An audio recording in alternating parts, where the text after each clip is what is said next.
Hello, this is FG back with part 7 of my Gemradcurt campaign.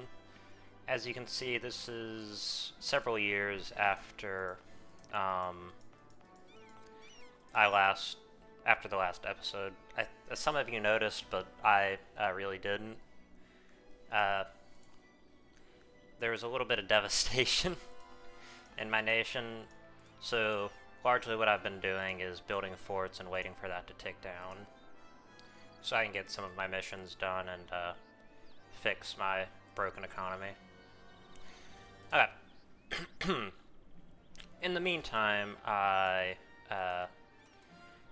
some of you probably noticed I lost this area to Trolls Bay rebels. Where is it? Yeah. Which is kind of odd, since they should be down there, but I guess it's just any New World colonial nation that doesn't have a native culture. Yeah, so today we're going to see how much of this we can get done. I don't think it'll be more than another episode or two before we're done with everything.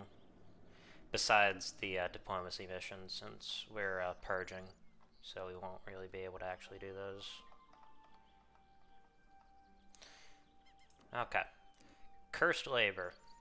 The forest to the east of Dolinda is rich in natural resources, be that iron, lumber, fur, whatever else is hidden beneath the trees. It also just so happens to be, as its name suggests, full of cursed ones, fiendishly strong, purple-skinned elves who shall make excellent laborers in any camps we set up in the region. With this in mind, and the fierce aggressiveness and hostility the cursed ones have shown, it seems a perfect opportunity to catch two fish with one spear thrust. The rebellious cursed ones in the region shall be pacified, captured, and sent to work in an extensive camp system along the river. So that is I believe this region, and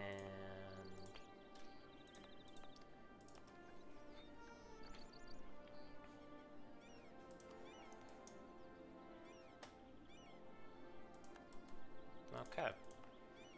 Yeah, so we actually get cursed one pops, which is cool. Usually don't get to have those. Also, as you can see, the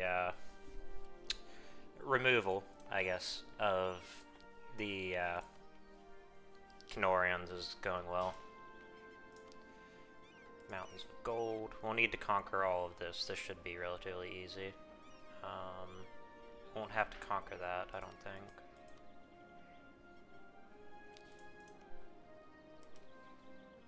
Okay, Lady Mother's Gaze. This is another one that was sort of difficult to do.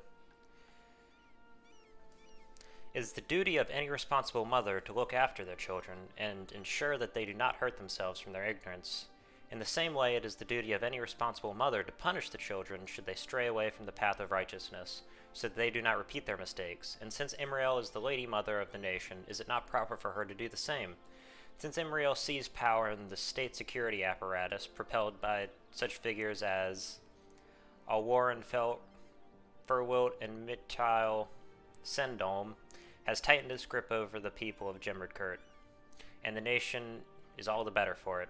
After all, a tight leash is what is needed to be safe and secure, If a tight leash is what is needed for a safe, secure, and harmonious society, who could blame us for pursuing that goal to the utmost? I get Memories of Velviden. I was abducted at night without any warning. I was asleep when they first came. 5 or 6 Igrak soldiers who broke down my door and dragged me from bed. They beat me half to death. The journey to my place of imprisonment nearly finished the job, but when I arrived at the Velviden Riokest, my suffering only deepened. No law-abiding Snegboth could understand the abject poverty of those places. The Riokest withers your body. The cold assaults you every day, and when you sleep or work. Food and water are often stale and unclean, and whatever they give you is just enough to keep you working and nothing more. Not as if they need you to work, of course. Much of what they set us to do could easily be done by the undead, especially considering the ample supply of corpses in this grim place produces.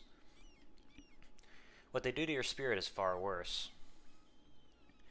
If you are a political prisoner, they attack your mind every day. Constant lectures and sermons and classes while you work or while you eat.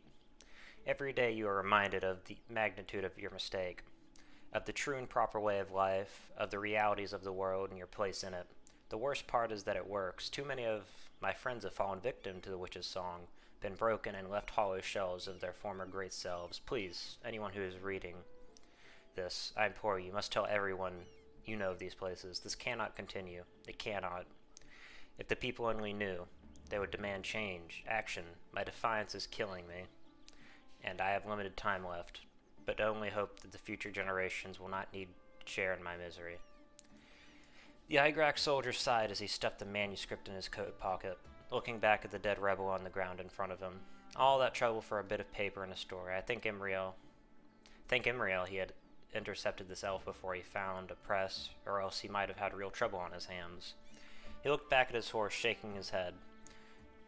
The ride to Velveden was long and tiring indeed, and now I needed to plug a leak. Ooh, damn, that's nice.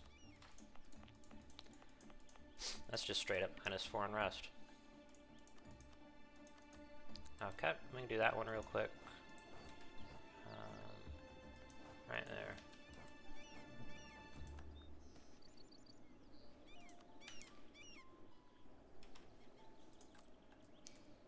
Just turn the maintenance up.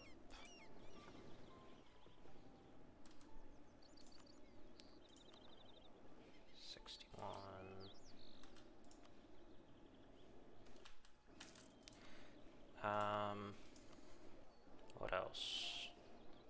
Yeah, this looks good. That looks good.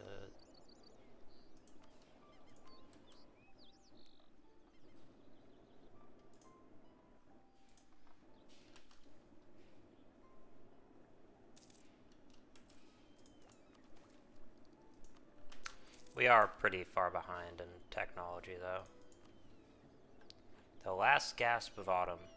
When Imriel heard of the legendary blade Drakball, forged by autumnal mages of Monkriach and powerful enough to have slain Drosmagog, the father of the dragon Varenglite, she was both surprised and angered. That the hated autumn, thought vanquished so long ago, would return in such a way that it could feasibly pose a threat to her was extremely worrying. And so it is imperative to track down this blade and destroy it, by whatever means necessary, so that this last gasp of autumn may be snuffed out once and for all.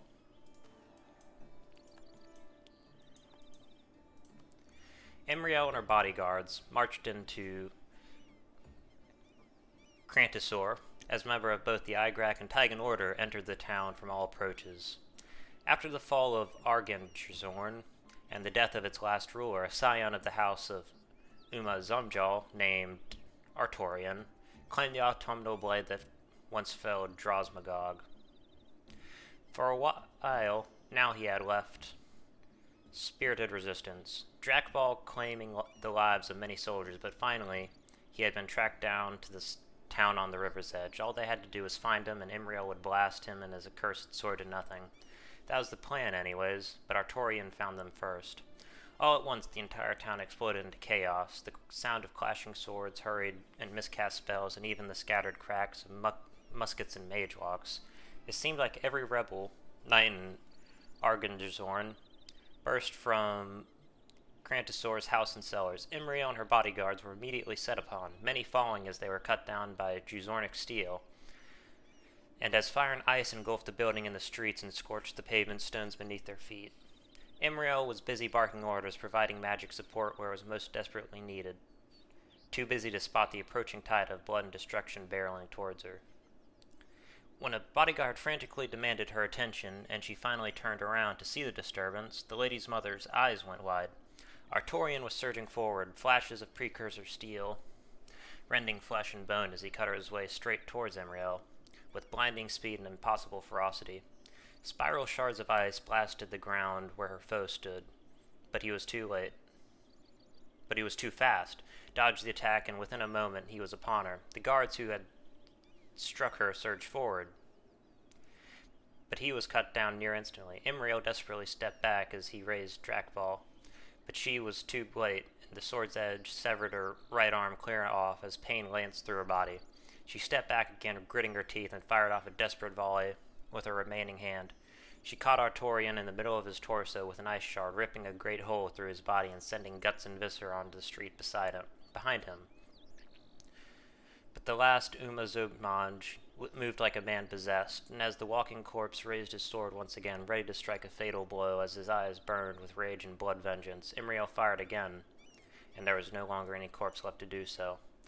The battle still raged around her. Imriel seized Drakbal with her remaining hand, holding it up to the sky, as her life's blood leaked from the remains of her right arm. She held it high so that all could see, and then surged cold magic through it. The steel cracked and splintered to a swirling vortex of frost and mana surrounding the blade, until it could finally withstand the assault no longer and shattered. The last gasp of autumn extinguished.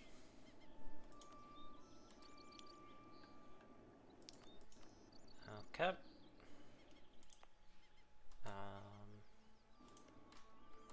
Alrighty. And then we're just gonna do that.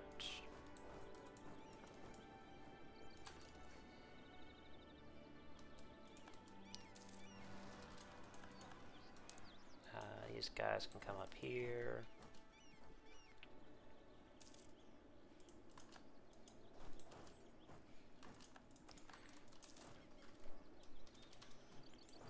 There. Oh yeah, I'm almost at 50 subscribers. Thank you everyone who's been watching this. I didn't expect to have quite this many people watching, to be quite frank. I didn't even really start recording videos to really get views. I think I've mentioned it once before, but the only real reason why I started even recording videos was to kind of break my habit of save scumming, which I think I've done. I mean, this campaign being a little bit of a exception, since I sort of did that near the beginning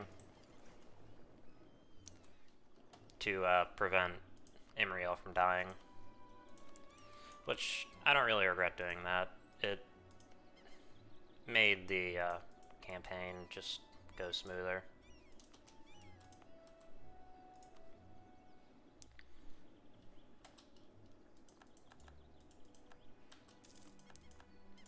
Okay, and this should be everything.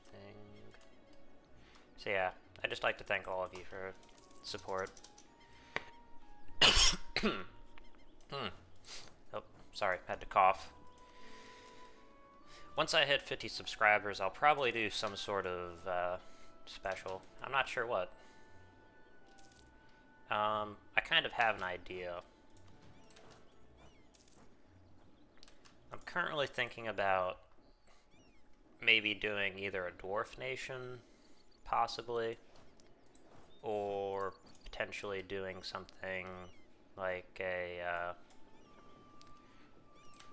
maybe playing someone like Jadari, or the Command. I believe it's the Broken Sea, where there's a lot of pirates. Yeah.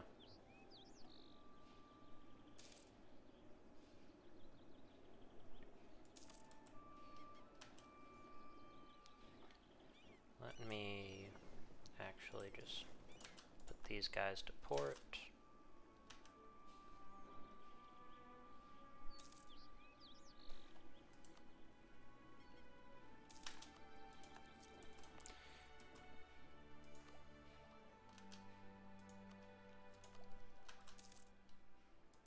Oh, there goes my... Oh. My little gnomish ice worshipping boys.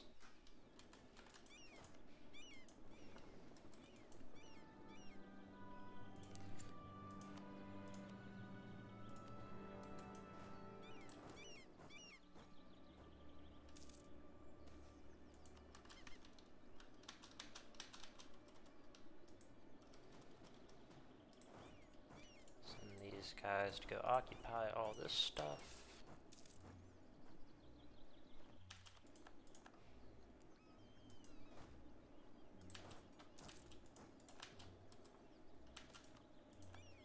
Skip a few steps.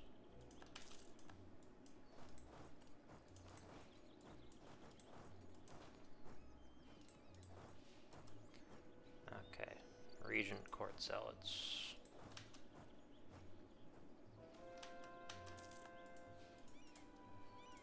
Ignorance is bliss.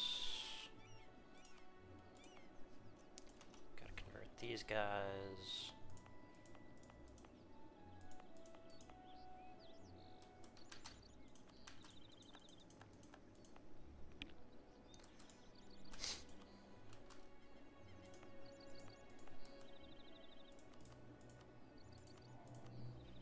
Where is Forest of the Cursed Ones? You know what? Screw it. Just for fun, let's convert some Cursed Ones.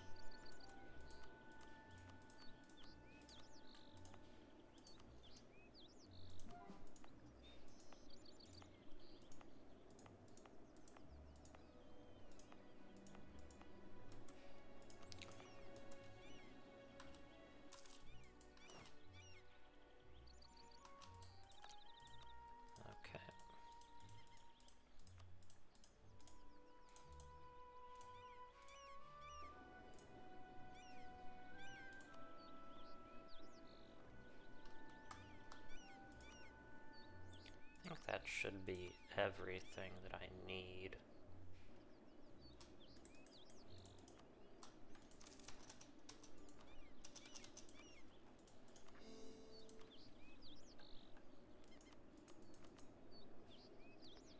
Flat Norn area.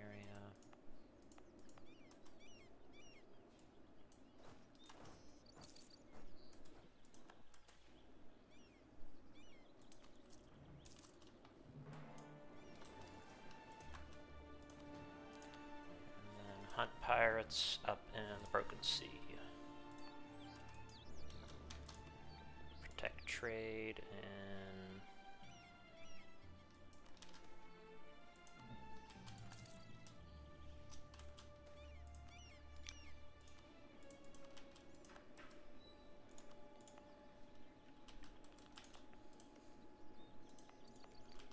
I'd say we've done a pretty good job.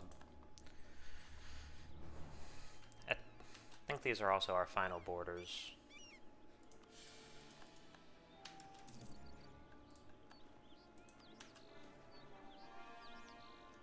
Fantastic. Ruler magic menu. Life drain.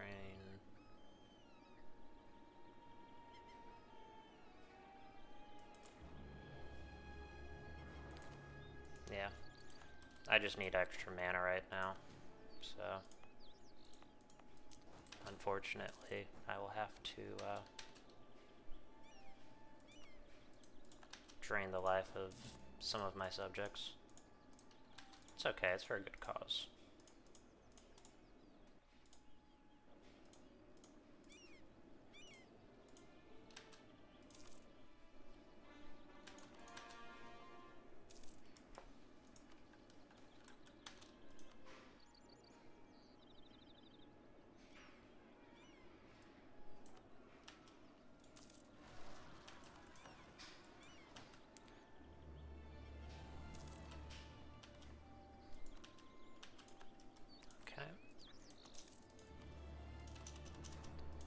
Let's repay 5% loan.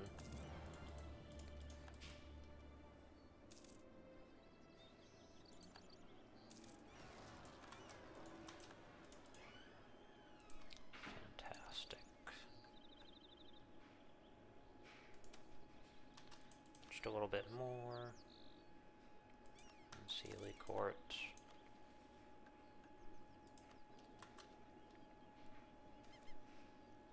Human majority leaves. That's good.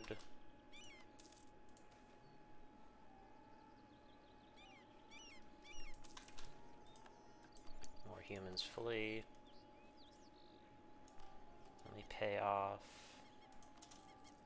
another 5% interest loan.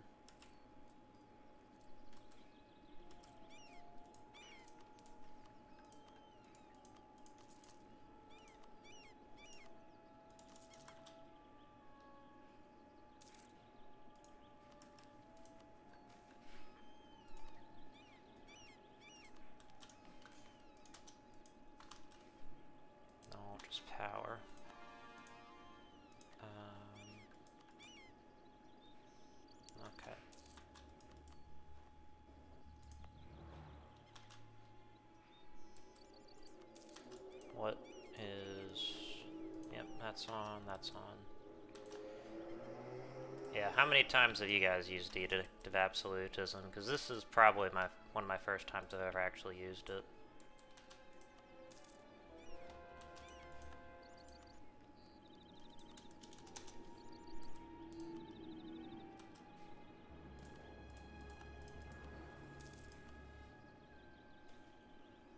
Human majority flees.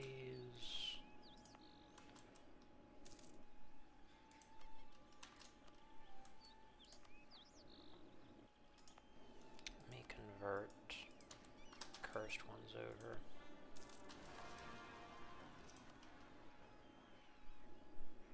Oh, where is that siege?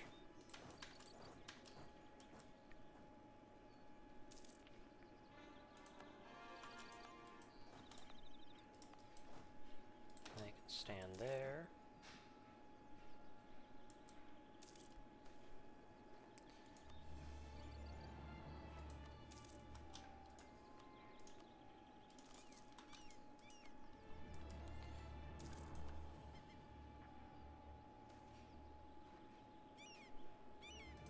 Good riddance.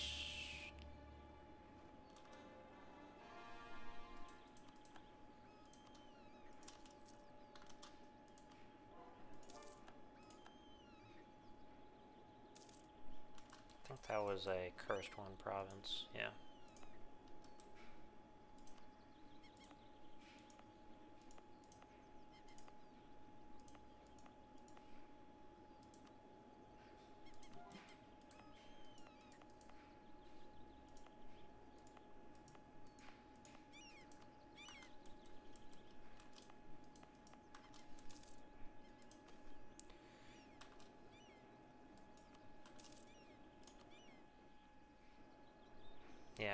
Yeah, we didn't have any rebellionism. Human minority purged, human majority purged. Human majority purged. We've already purged them off these two islands, which is good.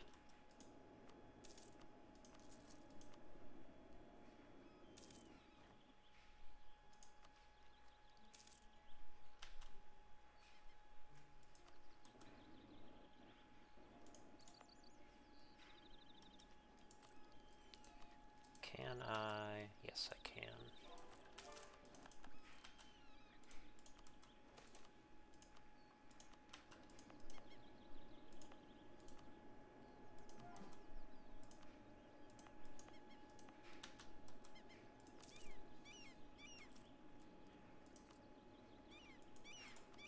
I'm gonna start paying off those loans so I can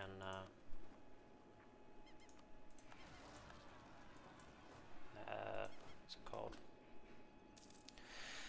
So I can take new ones to pay for institution.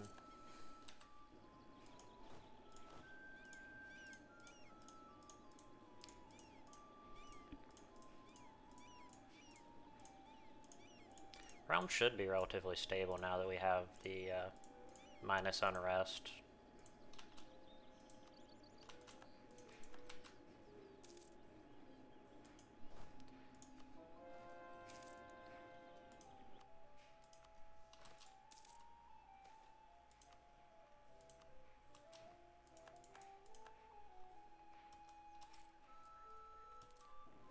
Nope. Let me pan back over here.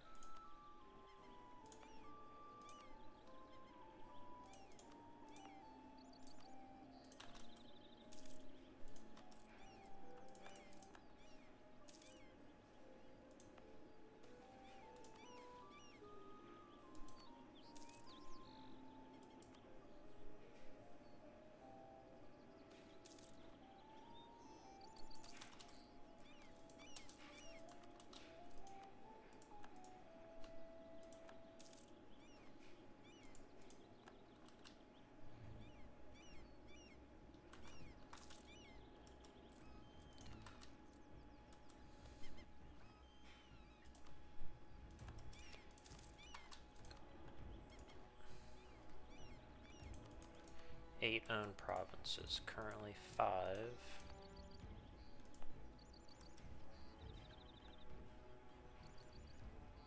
Have 6 production.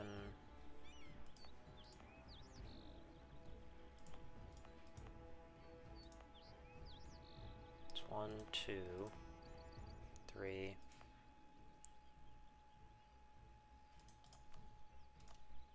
4, 5, 6.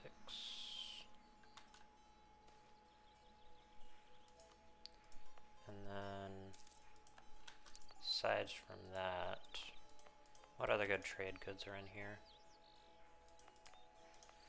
Ivory's good, already got that. Encourage development.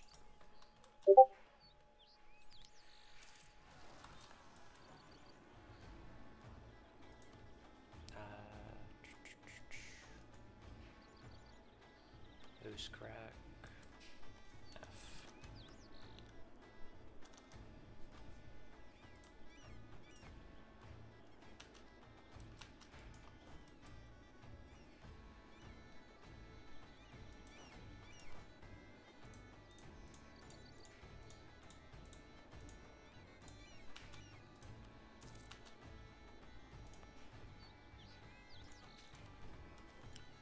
Okay. 6.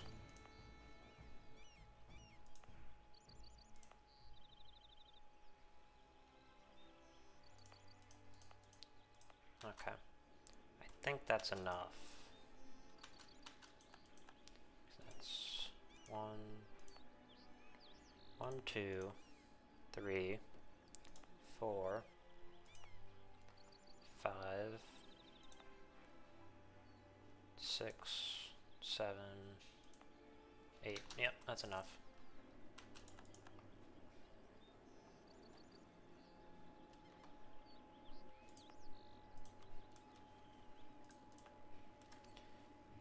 Okay, mountains of gold. This needs to encourage development.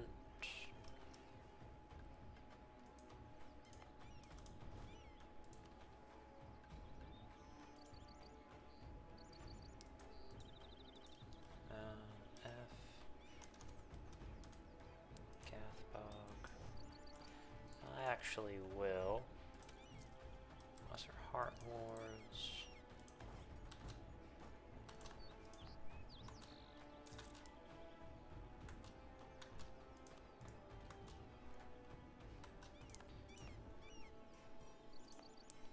Let me build that.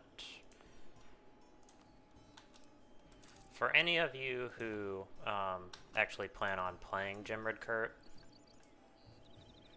there's a fun little thing you should know about how forts work. Forts, only maximum level forts will actually decrease your devastation. Lesser level forts will not.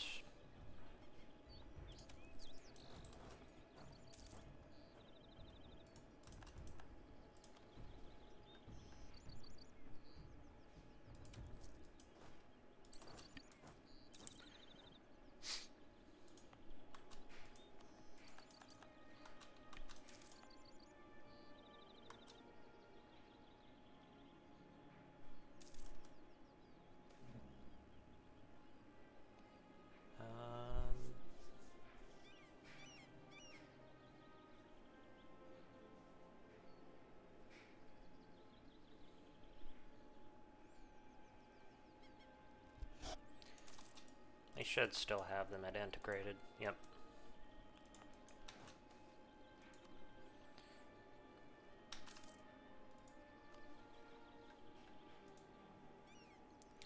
Stolter.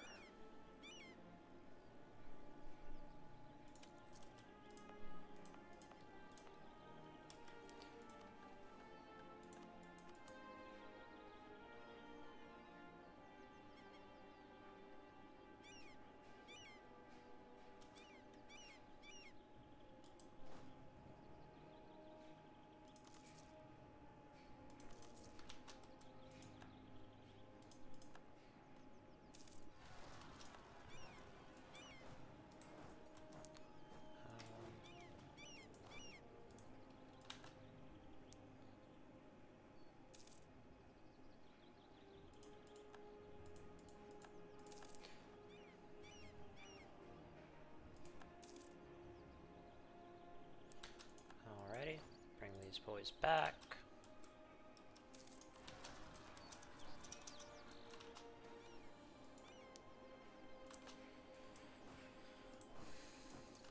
Need to put a general on that.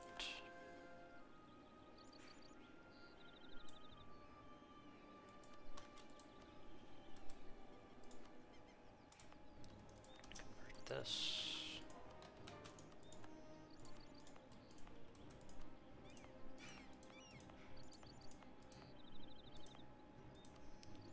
Cursed one.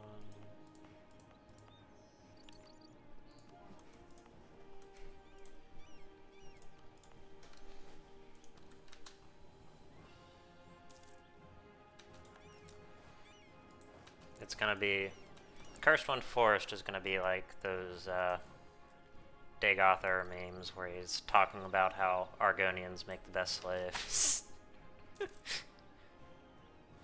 About how he can't be racist against Argonians because he owns a lot of Argonian slaves.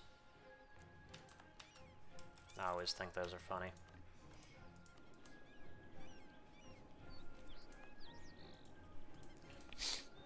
Yeah, they should be done fairly soon. Looming disaster, internal conflicts.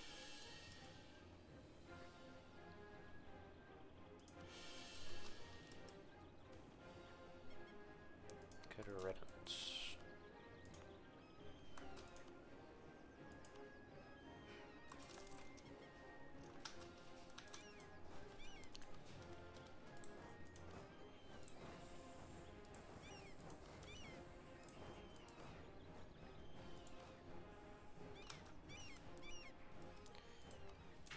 One of the following must be true.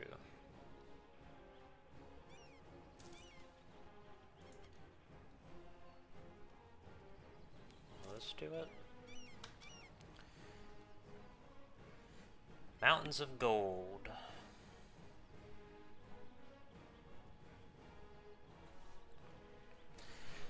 Northern Dalier is much like the forest to the west, rich in natural resources of all kinds. However, far and away the most profitable resource in the western reach is gold, which exists in great quantities in the Tierra Mountains. With our trade with the Canorians expanding and the demands of silver and gold with which to trade with them increasing, these vast reserves shall be extremely useful in reinforcing our economic position. And even better, the harsh terrain seems perfectly suited for another expensive Ryokest network in the east. The precursor left many incredible relics throughout Aelantir, and much of Aearden's reserves are vast. There are still untapped treasure troves of these relics throughout the north, such as the desolate Dalieri wastes.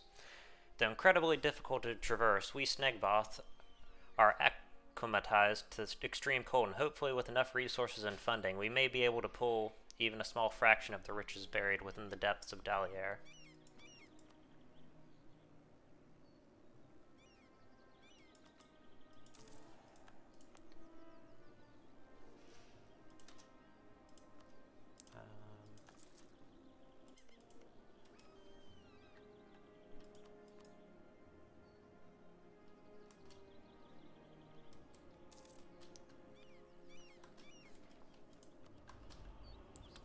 Let's do...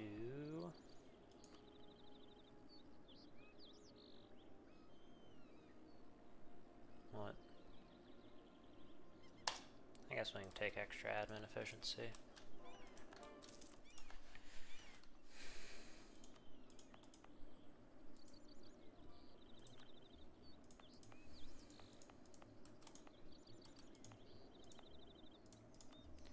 Cursed ones. Cursed ones. Those are cursed ones. Cursed ones.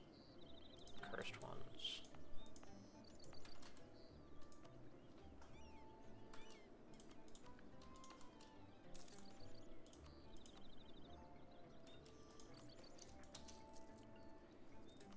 Good riddance.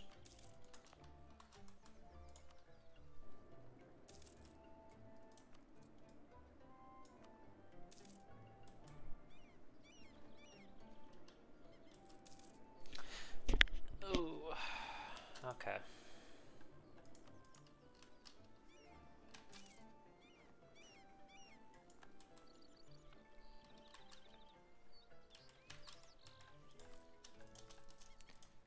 Okay, and then we go here. We take indebted to these guys. Embrace that.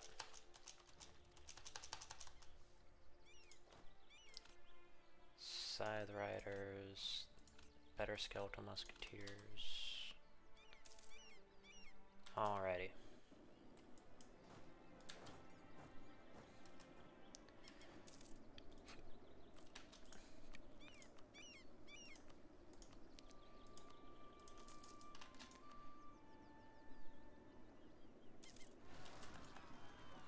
Gemradcurt Particularist.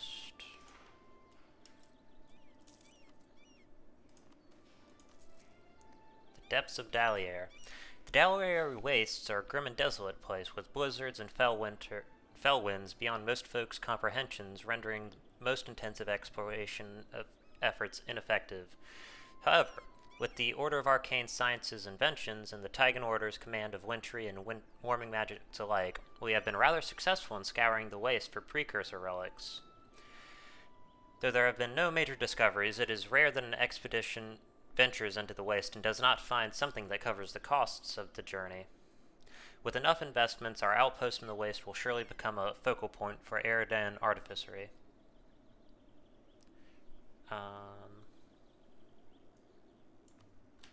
Okay, so we got... yeah. Oh, human majority purged.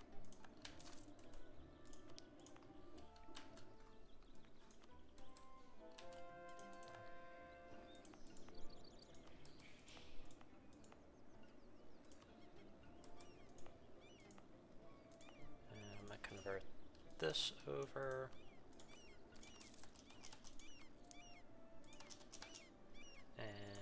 We're going to build a few more manufactories.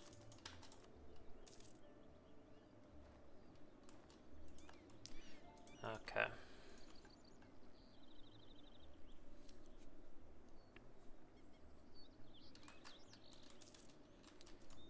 Now, to start building a few heavy ships.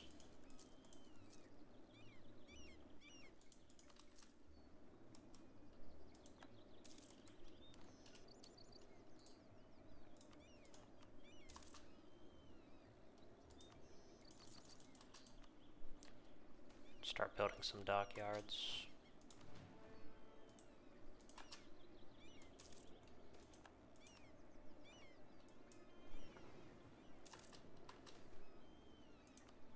I might get rid of the galleys in favor of, what's it called?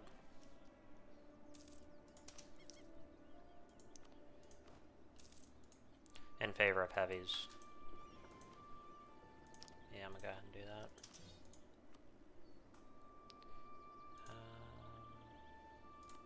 Galleons.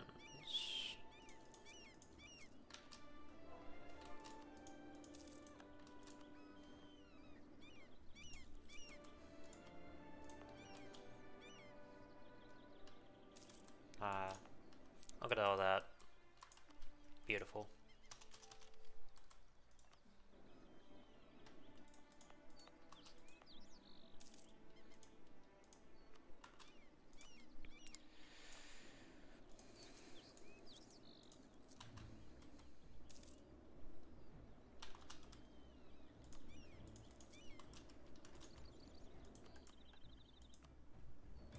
Okay.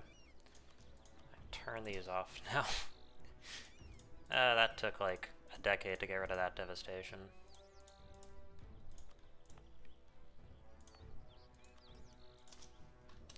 But at last it is done.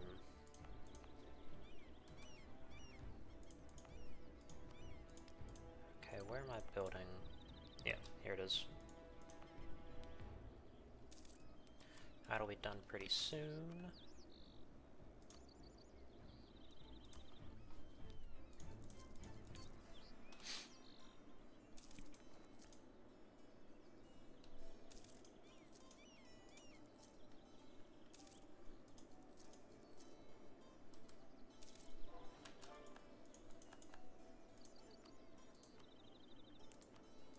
Okay. build a few tax buildings.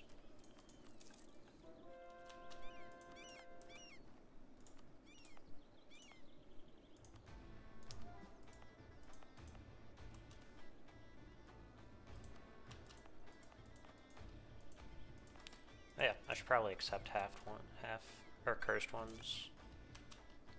There we go.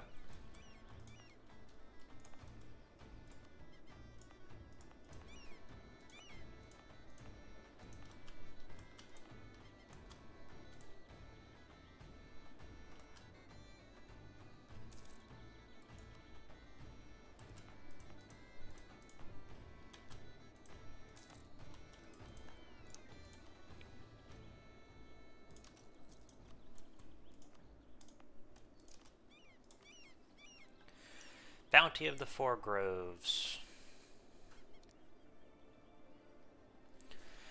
Now that we have firmly established our rule over the Old Forest, it is time to reap our rewards. The Damun Rod has long been thought to be rich in resources, selfishly hoarded by the Fae and their Paytar favorites, and the Order of Arcane Scientists' surveys into the regions have only confirmed our suspicions. By constructing a series of plantations within the forest where petty and political prisoners alike shall labor under the canopy in order to extract the forest's resources, we shall greatly enrich ourselves.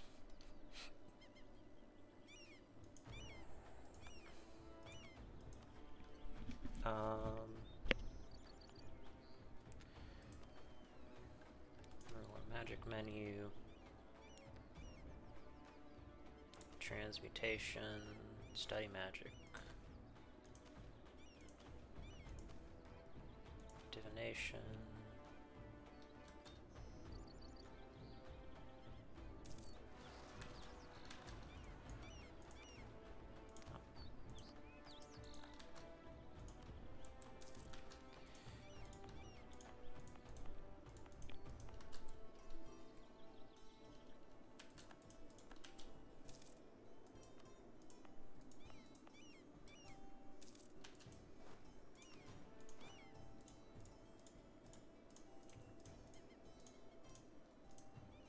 Every day we get closer and closer to finally getting rid of all these goddamn Canorians.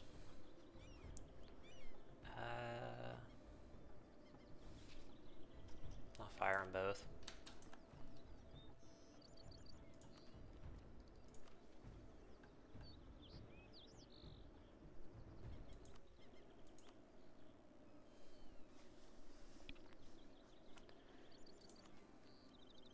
I need this. Like, bad. Yeah. That should mostly fix our nation, actually.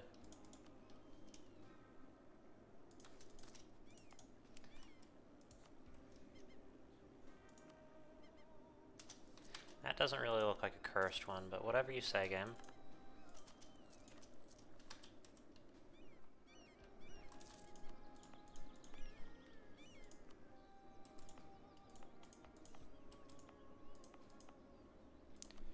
Cursed ones.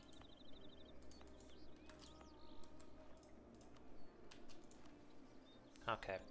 Rite of Steel and Bones. Discovery of an extremely deep source of iron in Irankar has given the Lady Mother an excellent idea. Under her direction, the Boffins at the Order of Arcane Scientists have completed their first trial on infusing elven bones with metal through a complex transmutation spell that only Imriel has the power and skill to attempt to refine the spell so that it works on his desired target, an undead skeletal soldier. The field of transmutation is shunned by the Everfrost Prince. The idea of legions of steel soldiers marching lockstep through the streets of Gemradcurt has captivated Imriel's mind, and she has been awaiting its upcoming trial with giddy anticipation. Her new Rite of Steel and Bones will allow her to fulfill that dream, and if it requires some transmutation magic to do so, what's the harm?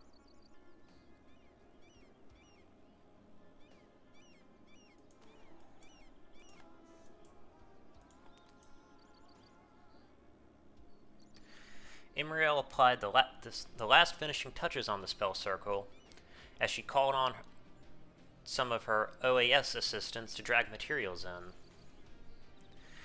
While on the outside she still displayed her usual stoic demeanor, on the inside the Lady Mother was restless, brimming with a mix of anticipation, doubt, and excitement.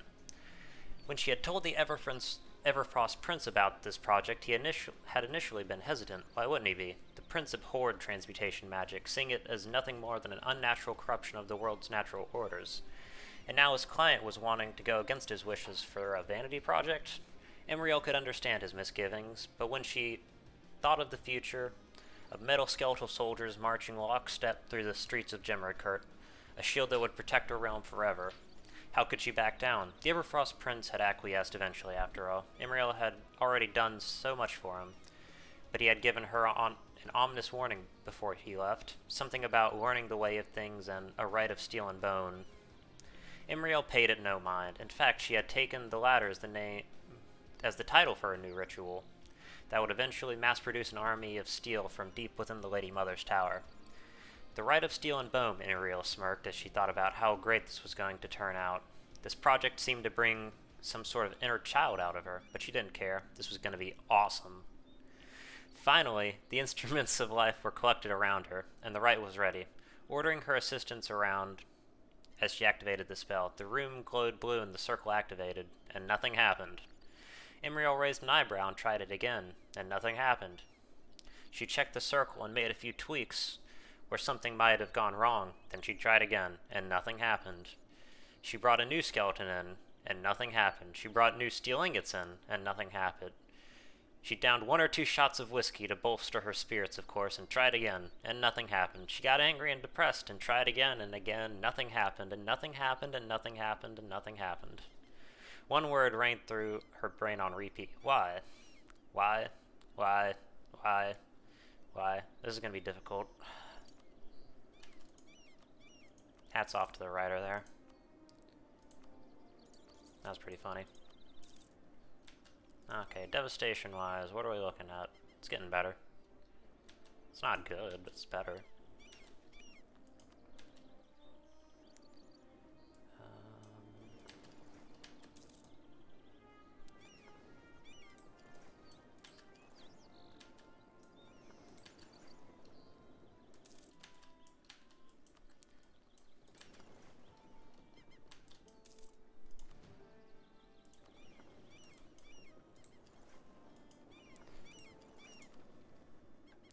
Winter's wooden wall. The Kenorians have a long and proud maritime tradition, rivaled in Aelantir only by people such as the Kasami and the Keonii. However, owing to some of our traditions patrolling the Eyegrass Grate, and that of the longest simulated Rieto crab, who were dread raiders on the ocean, the Snegboth are not wholly unfamiliar with the ways of sail. With Kenorian trade increasing ever more with our conquest of Dalier, the need for stable and safe trading route to the eastern states grows alongside it. Combining with the threat posed by naval attack, Gemradcurt must construct a fleet to rival that of the other powers of Canar and Aelantir, so that we may both protect ourselves from attack from the sea and increase our dominance over the northern waters of Aelantir. And to that end we shall construct a grand home for said fleet in Rio Tokau, or frozen harbor, from which our power may be projected across the waves.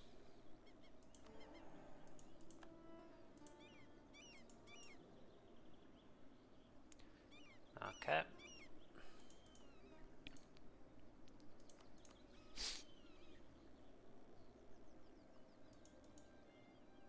Taking that. We need a army organizer. I'll take that. The Everwinter Nights, the Damonrod, the Expanse, Dolinda. As we expand our borders, it is becoming increasingly necessary for us to quickly respond to threats that arise both within our territory and without, be they Ependar raids or Paytar guerrillas. While the Eingrak's pre-existing military division, the Eingrak Riders, has proven sufficient until now, we cannot ignore the increasing demands on us, and luckily we have the perfect candidate to achieve this end. The Everwinter Brigade of the Eingrak Order's military wing have proven their worth time and again on the Expanse, repeatedly routing and defeating Epnar raiders decisively and with great speed. Nicknamed the Everwinter Knights for their tenacity and noble spirit, They resemble the Unit cavalry we have fought time and time near the Great River, and we shall expand this group into a new division of Everwinter Riders, so that they may be another sword arm of Imriel's will.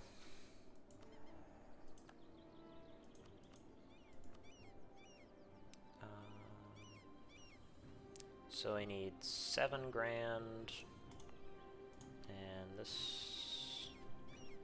Okay, I'll build a university here.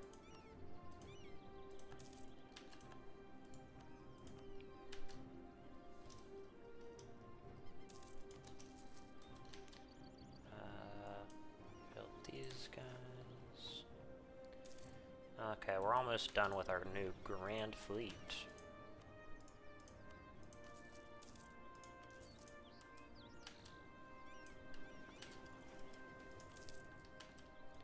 Human majority flees.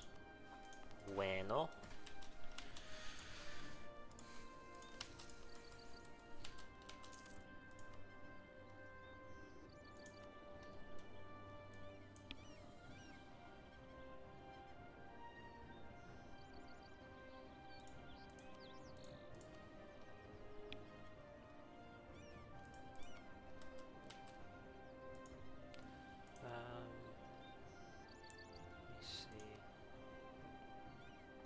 For that.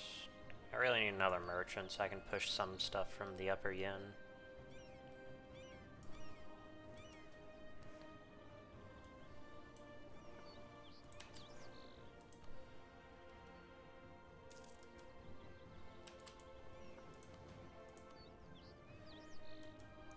Is there any place with a significant number of pirates?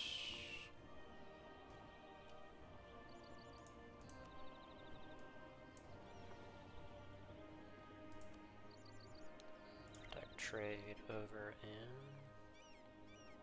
Serpenspine. Bring a galleon up here.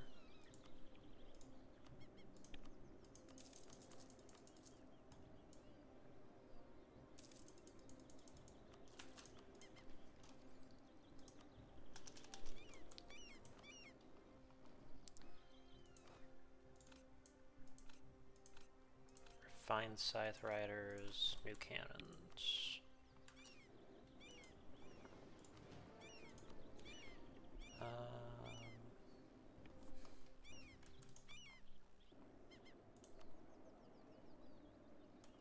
Yeah.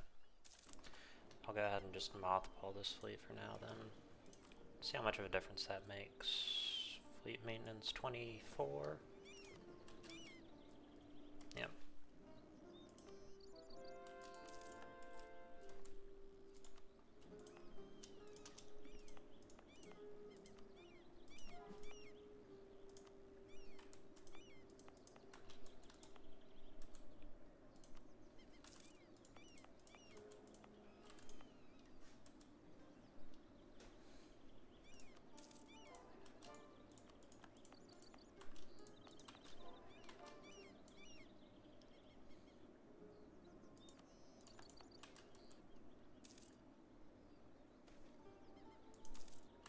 For the money.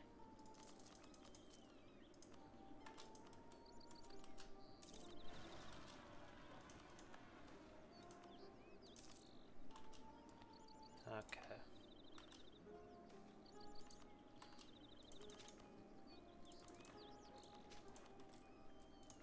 It's 10 dev.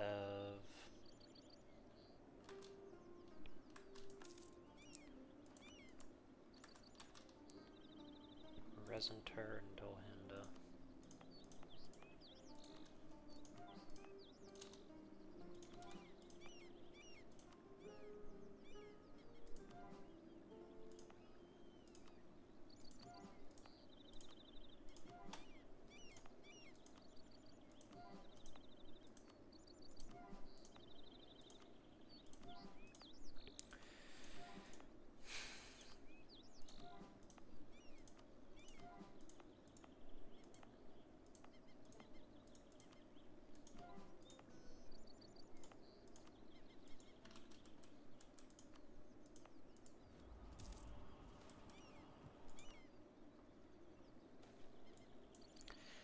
Trial and error.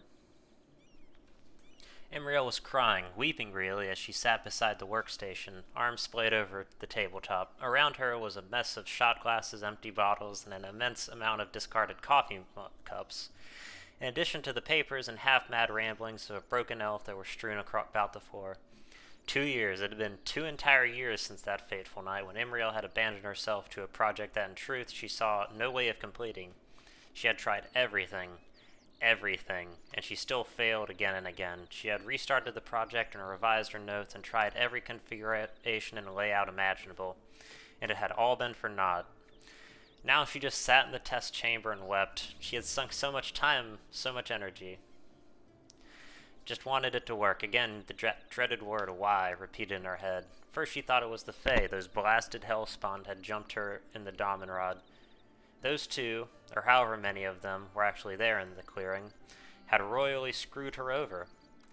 And finally, that curse of theirs was coming true. Then it was the dragon, Varenglite. What a stupid name. Who names their child Varenglite? Imriel wouldn't know, but she also wouldn't care. Then she thought it was herself. She was, after all, a stupid, no-good mother of death, foolish idiot. And she could do nothing, let alone make a skeleton shiny. She was a fool to think this could ever work. A fool. Imriel let out a pained groan as she downed another shot of whiskey. She knew it wasn't. She knew it wasn't the Fae. Why would they care? Knew it wasn't old Varenglite. Is he even still alive? And she knew it wasn't herself, because it was right. The circle, the theory, the magic, the materials, it was all right. It just wasn't working. She thought it was all those things, but she knew it was something else entirely. She was just too damn proud to admit it. I'm sorry. Is that what you want? I'm sorry, Frostman. I just wanted to make something cool. It was gonna be so awesome. Imriel muttered the words through her drunken sobs as she finally gave up and fell asleep. But then something woke her up, a cold hand on her shoulder. She turned around with a start, expecting to see her patron gloating over her shoulders at her failure. But instead she saw a skeleton, a metal skeleton, her metal skeleton, head cocked to the side and with a curious look behind its glowing blue pips in its eye sockets. Imriel's eyes lit up. Then, still very drunk, she jumped up and embraced the skeleton, hugging it and jumping up and down with joy. Endless words of thanks on her lips. They'll make me 1,000,000 more of these.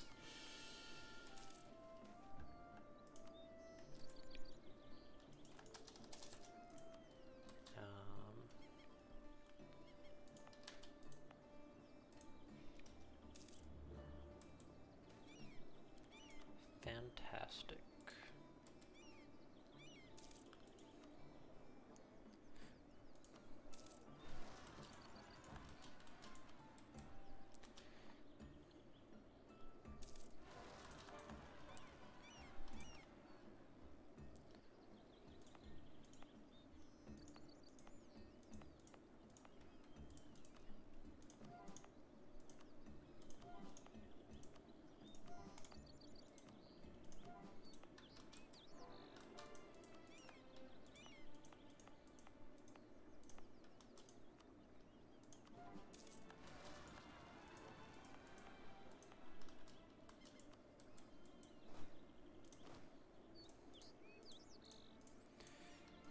Okay, and we do that.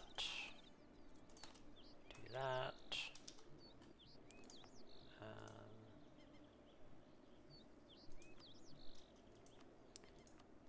Do encourage development.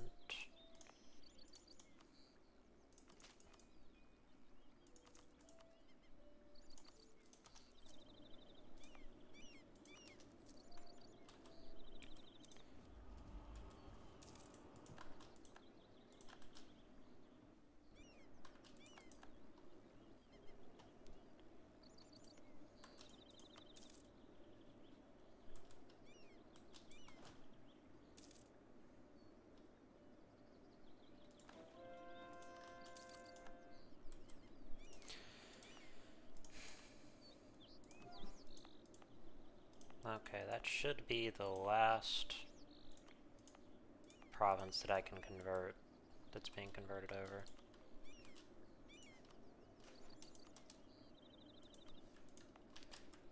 let me do... Where is it? Healer magic menu, necromancy, life drain.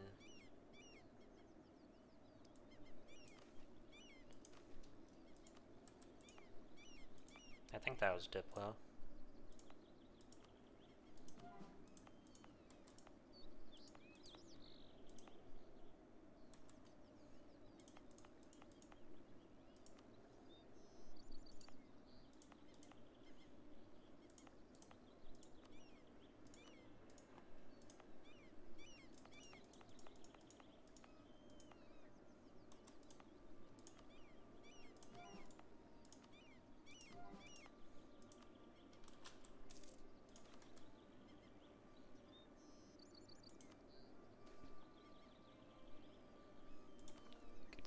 Prestige.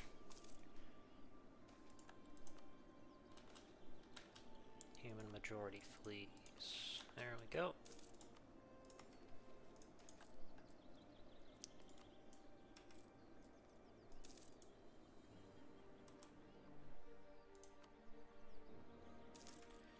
I'm gonna save up for Soldiers of Steel. I also need expel minorities.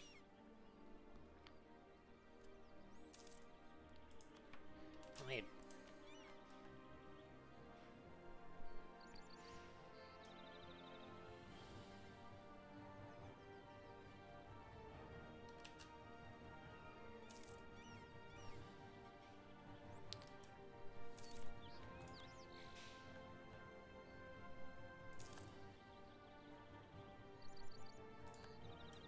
Oh yeah, I never took a look at the,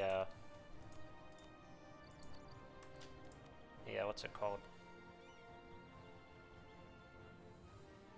Neverwinter Nights. 2.6k, 25% combat ability, 15% movement speed, 10% cavalry to infantry, or 100% cavalry to infantry, so it's just a, version of the Igrak Riders. Slower, but bigger.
Let me turn my army maintenance up.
that.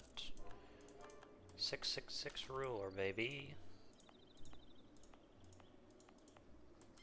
Okay. I think that's the last cursed one province.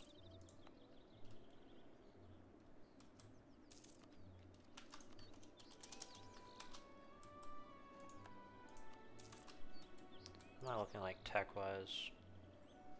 I'm looking at them alright.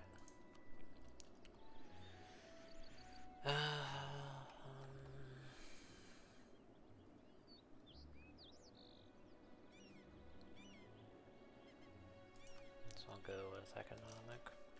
Oh, that's 1 hour.